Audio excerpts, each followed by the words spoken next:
Muy buenas tardes, profe. Los saluda Samuel Vanegas. Y antes de iniciar con el tema principal de este video, que es la explicación de cada uno de los pasos del método científico, quisiera decirle que estoy trabajando solo por temas de compatibilidad horaria. Entonces, por eso este video lo presentaré solo y el trabajo sobre el método científico también, el trabajo completo. Así que empecemos. Como dije anteriormente, en el primer trabajo que hicimos, el método científico es aquel que se basa en varios pasos para llegar a una solución, el que se compone de muchos argumentos puntuales para poder dar pie a desarrollar una solución, que sus principales pasos son seis, pero esos seis pasos tienen subpasos o partecitas más pequeñas a la hora de profundizar, pero vamos a tocar los pasos principales o los más llamativos o los que uno llamaría que sigue como la línea, los que uno como persona natural presentaría o realizaría. El primero,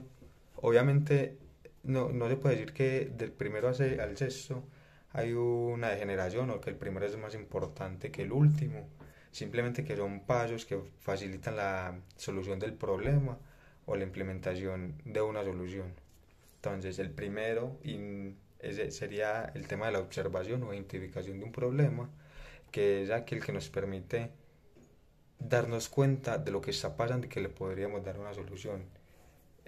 Para mí, ninguno de los pasos tiene mayor importancia que otros, pero sí quisiera rescatar algunos que son realmente muy puntuales a la hora de realizar adecuadamente un tema de método científico o el desarrollo del mismo. Entonces, como dije, el primero es el tema de la observación o identificación del problema. El segundo es la inducción, investigar, indagar, proponer, por qué está sucediendo, por qué sucedió, qué cambió, cosas así por el estilo que facilitarían la solución del mismo o el mejoramiento del problema o la situación. El tercero es la hipótesis, plantearnos a ver cómo lo podríamos resolver, qué podríamos implementar nuevo, cómo podríamos innovar, qué cosas nuevas podríamos presentar para que el problema deje de estar.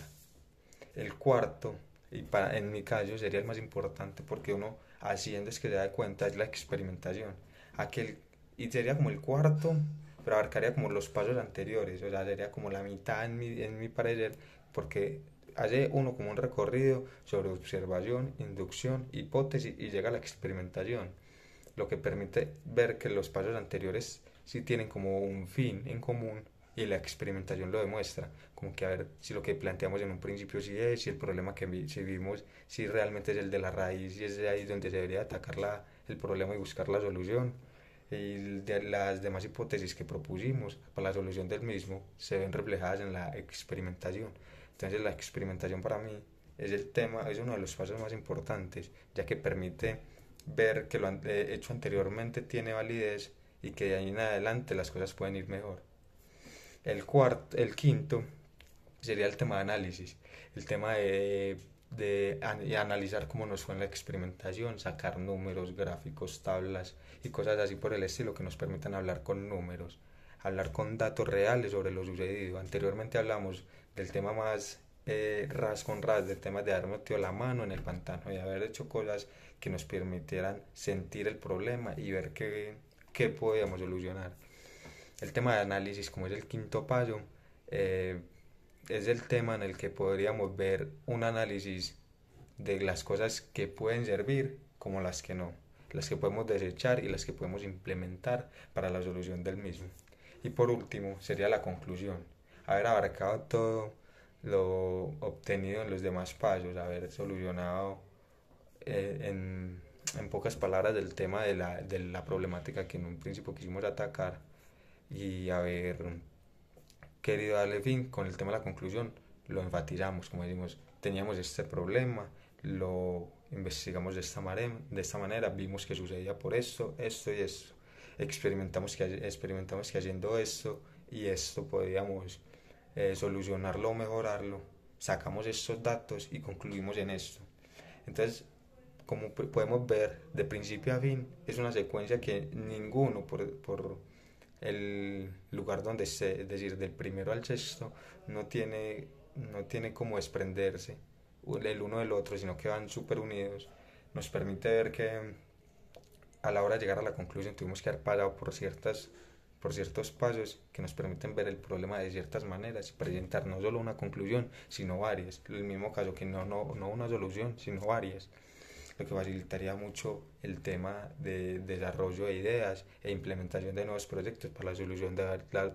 para la solución de varias problemáticas. Eh, para cerrar con el tema que propone, que es un tema realmente interesante, que es el tema de cómo sería importante o cómo se podría aplicar el tema del método científico en los procesos de formación. Es un tema que realmente le he dado varias vueltas porque yo diría que en el método científico es que está la obtención del conocimiento puntual, porque no tendría sentido quedarnos con simplemente las cosas que nos dan los libros o que nos comunican ciertos profesores. El tema es ir más allá, proponer, investigar, como dije anteriormente, en el tema de la inducción. Es necesariamente ver un problema, pero también nos podemos anticipar al mismo. De ahí es donde salen los temas de innovación, los proyectos nuevos e innovadores, valga la redundancia. Entonces, el tema puntual de cómo aplicaríamos el método científico en procesos formativos y qué importancia tienen es el mismo. Pues a mí me parece que el tema de indagar, de investigar, de meterse en el papel, de querer proponer, de no quedarse solo con lo que fue el primer encuentro con una situación, es la mejor forma de implementar un método científico. El tema de querer solucionar o hacer mejor las cosas y siguiendo los pasos que anteriormente mencioné, facilitarían que el tema del método científico pues, estuviera en los procesos formativos de la mejor manera. Para concluir, quisiera decir que los procesos formativos creería que es donde está el problema, porque muchas veces